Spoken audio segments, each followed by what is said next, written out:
All right, how much money do homeowners actually get to save just from paying off their mortgage and not paying rent? In case you don't know who I am, my name is Davin Sundvik. We are going over the 5 ways that homeowners or real estate investors make money in real estate, and we're going to be focused on category number 1, which is passive income. In case you haven't watched my previous video, passive income is comprised of 3 main categories.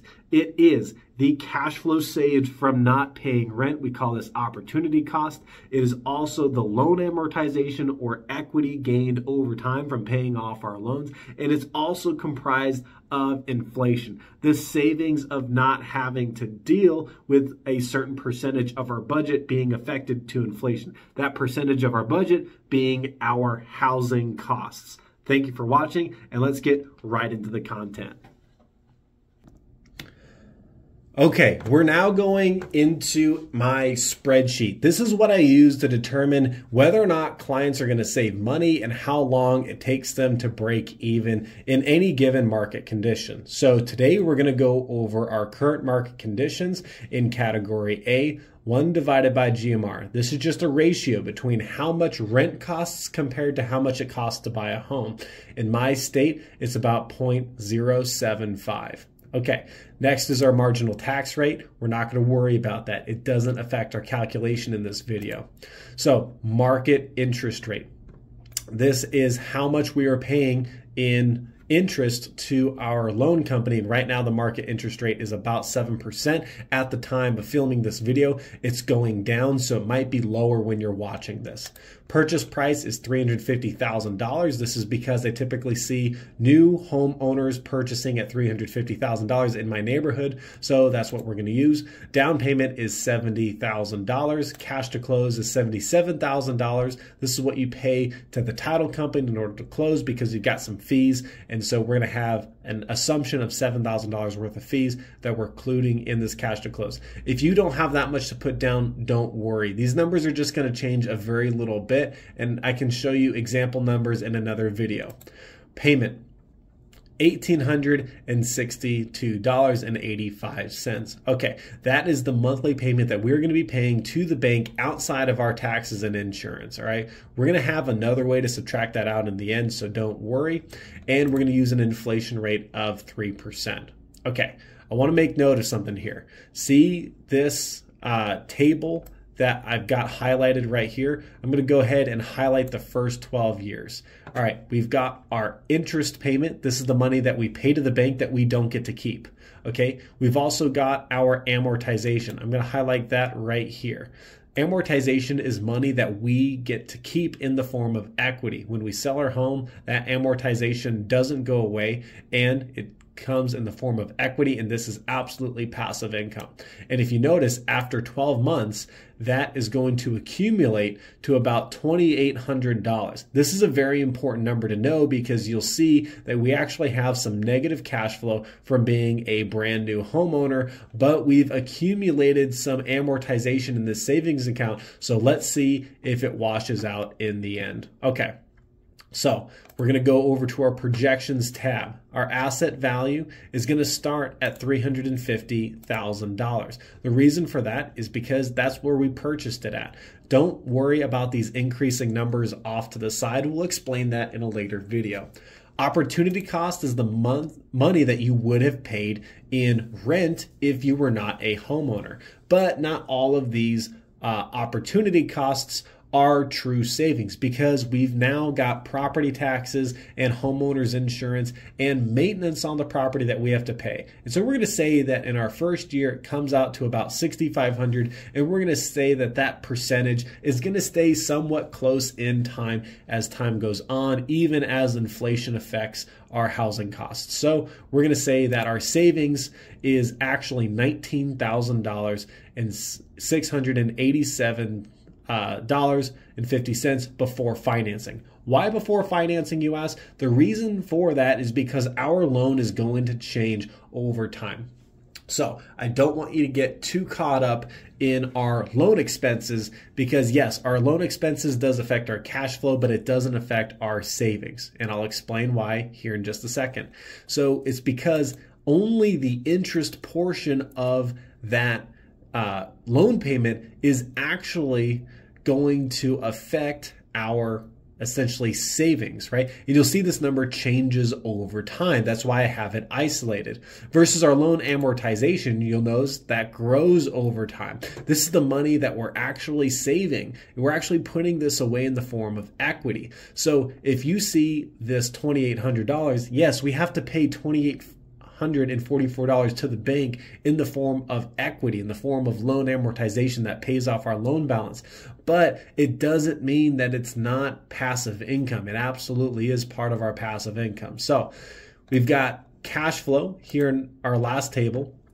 So we've essentially spent $2,666.66 on housing, more than if we were renters. And if we include our down payment into that calculation, we've spent almost $80,000 on housing for this year. This is why home ownership is more expensive in the first year than it is, for example, in the 5th year. And let's go into our 6th year where we start saving some money. I'm going to go ahead and highlight the 6th year, and we're going to go over it together. So at this point, opportunity cost is $30,000. That means in just 6 short years, rent will have increased by roughly $50 per month per year. And now it's costing a little bit more money to rent. Okay. But our actual interest payment, if you notice, is going down and our loan amortization is going up. Our accumulated amortization, this is the total amount of equity that we've saved from just paying off our loan every single month, is $20,000. That's pretty impressive. So we've made $20,000, where if we sell our home, we can make that money back just from making our payments. And that's not even including our home value going up over time. All right, let's say we've got we only care about our cash flow. Well, now we're actually finally starting to save, and we're still saving money in the form of loan amortization, but we're also saving money in a cash flow perspective, meaning that's $469. That's not out of pocket, that you would have normally spent anyway on rent. And now you get to keep this for yourself. You're now starting to really see the positive profits of real estate, and that's after 6 years. But what about a little bit later? What about 10 years? Well, if we highlight 10 years, you can see that we've got $3,333 that we are saving essentially in the form of not paying rent. At this point, we would have been paying roughly $34,000 in rent. We're now only paying $17,000 in interest, and we now have $40,000 worth of equity just from amortization. Again, this is not equity from appreciation in real estate, which we'll talk about in later videos. Okay. So now you can see, now that I've highlighted the 20th year, we would have been paying $46,000 in rent in 30 years. Yeah, that's what inflation does. We're paying very minimal interest, almost the same amount that we're paying in amortization. And so now we've got a lot of equity in our real estate, and we're now seeing that we have 5 digits worth of savings in cash flow. This is absolutely amazing. We've got 15, that's pretty much 15% of our initial cash to close, which we're now saving. In 30 years, it gets even more impressive. We would have been paying $61,000 in rent. And again, we're going to have some housing costs, but $46,000 where we are not paying out of pocket anymore. This is absolutely impressive. And that's all money we get to keep because we don't have a loan anymore because we've paid off our loan. So now we've got $46,000 in free cash flow that we can use in our budget and use whatever we want to use it for, right?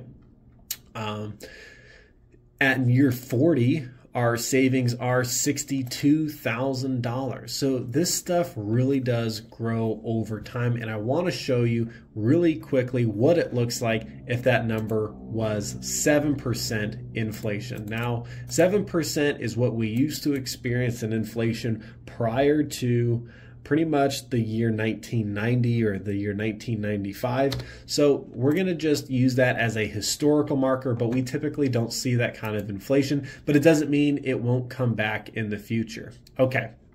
So now you'll see this reference table. We start saving money at year 2, right? Only in year 2, actually after 2 years. So in year 3, we were already starting to save $186.05. Let's jump down to year 10, where we're saving $13,000 already. We would have paid $48,000 in rent if inflation increases by 7% every single year. Obviously, that's a little bit astronomical, but it definitely could happen, and I'm not trying to scare you, but it definitely could happen. In 20 years, if rent were to increase by 7% for 20 years, that would be $94,000 in rent paid, and essentially a savings of $48,000. All right, in year 30, it comes out to $140,000 worth of savings, right? And in year 40, it comes up to $275,000 worth of savings. Astronomical stuff here. So let's use a more modest number, right? Something right in between. Let's use 4.3%. which would just be 4.3. So we're going to use that number and go back to our calculator here. Let's just look at the 10-year mark. 10-year mark, we're saving $6,000 every single year. In the 20-year mark, we're saving $21,000 per year. In the 30-year mark, we're saving $66,000 per year in cash flow. And in the 40-year mark, we're saving over $100,000 in rent. So you can see that if you want to be protected from inflation, one of the best ways you can do that is through home ownership. I do appreciate you for watching this video. Make sure you ask questions in the comments below. And if you got questions on different loan programs, I'm more than happy to explore them using this projection calculator. That's the reason why I created this calculator, and I want you guys to benefit from it. But I want to do it from comments to make sure I'm using and creating videos that are beneficial to my audience. Appreciate you for watching, and have a great day.